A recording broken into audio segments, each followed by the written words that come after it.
Hi everyone. Welcome to my channel. So, ఈరోజు నేను హోలీ పండుగ వెనక ఆ కథ ఏంటి అన్నది చెప్తానండి. లాంగ్ బ్యాక్ మనకొక అసుర రాజండి. అసురుడు అంటే రాక్షసుడు. సో, ఆ రాజు ఉండేవాడు. అతని పేరు హిరణ్యకశ్యపుడు. అతను చాలా అహంకారండి. నేనే దేవుణ్ణి, నన్నే అందరూ పూజించాలి, సో నేనే మెయిన్ అని అందరికీ ఆజ్ఞాపించేవాడు. కానీ అతని కుమారుడు ఉన్నాడండి. ఎవరంటే ప్రహ్లాదుడు. భక్త ప్రహ్లాదుడు. మీరు అంతకుముందు చదివే ఉంటారు కదా. ఆయన విష్ణుమూర్తిని ఎంతో భక్తితో పూజించేవాడు. కానీ అది చూసి హిరణ్యకశ్యపుడికి చాలా కోపం వచ్చేది. ఎందుకంటే నేనే రాజు, అందరూ నన్నే పూజించాలన్నప్పుడు తన సొంత కుమారుడే విష్ణుమూర్తిని పూజించడం ఏ మాత్రం ఆయనకి నచ్చేది కాదండి. సో ప్రహ్లాదుని ఎలా అయినా సరే శిక్షించాలి అని చెప్పి చాలా ట్రై చేశాడు. ఒకరోజు తనని ఒక కొండ దగ్గరికి తీసుకువెళ్ళి అక్కడి నుంచి తోపించేశాడు. ఒకరోజు విషమిచ్చాడు, ఏనుగులతో తొక్కించాడు. కానీ ప్రతిసారి విష్ణుమూర్తి కృపతో ప్రహ్లాదుడు సేవ్ అయిపోతున్నాడండి. కానీ ఇంకా హిరణ్యకశ్యపుడు తన ఓటమిని కూడా అంగీకరించట్లేదు. ఒక పక్కన ఆయన దేవుడు అని ఒప్పుకోవట్లేదు ప్రహ్లాదుడు. అది ఒకటి కాకుండా తన కుమారుడు ఒక చిన్న బాలుడు.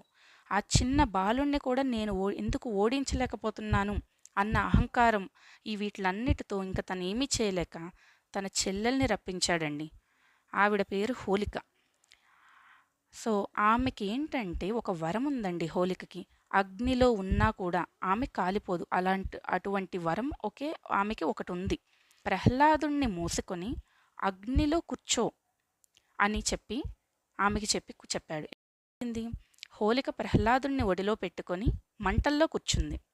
కానీ భగవంతుడు అనేవాడు ఉంటాడండి. సో ఆయన మహిమతో ప్రహ్లాదుడికి ఏమీ కాలేదు. కానీ హోలిక మాత్రం అగ్నిలో ఆహుతి అయిపోయిందండి. తనకి వరం ఉన్నా కూడా తను ఏమీ చేయలేకపోయింది. కానీ ప్రహ్లాదుడు బతికిపోయాడు. అలా చెడు మీద మంచి గెలిచిందండి. ఈ సంఘటననే మనం గుర్తు చేసుకుంటూ హోలీ పండుగ ముందు మనం ఇది నార్త్ ఇండియాలో చేస్తారండి. సో సౌత్ ఇండియన్ పీపుల్కి మోస్ట్లీ తెలియదు. హోలికా దహనం అంటే మనం రావణాసురుని ఎలాగైతే దహనం చేస్తామో హోలికాని ఒకట్లాగా తయారు చేసి దాన్ని దహనం చేస్తారు. సో అది కాలేటప్పుడు చెడు శక్తులన్నీ ఇవి అంతరించిపోతాయి, మనం మంచిగా గెలుస్తుంది అని వాళ్ళు హ్యాపీగా కలర్స్తో మంచిగా సెలబ్రేట్ చేసుకుంటారండి. ఎప్పుడు మంచి మీద చెడు ఎప్పటికీ గెలవదు. అండ్ భక్తి నమ్మకం ఎప్పటికీ కూడా వృధా కావండి.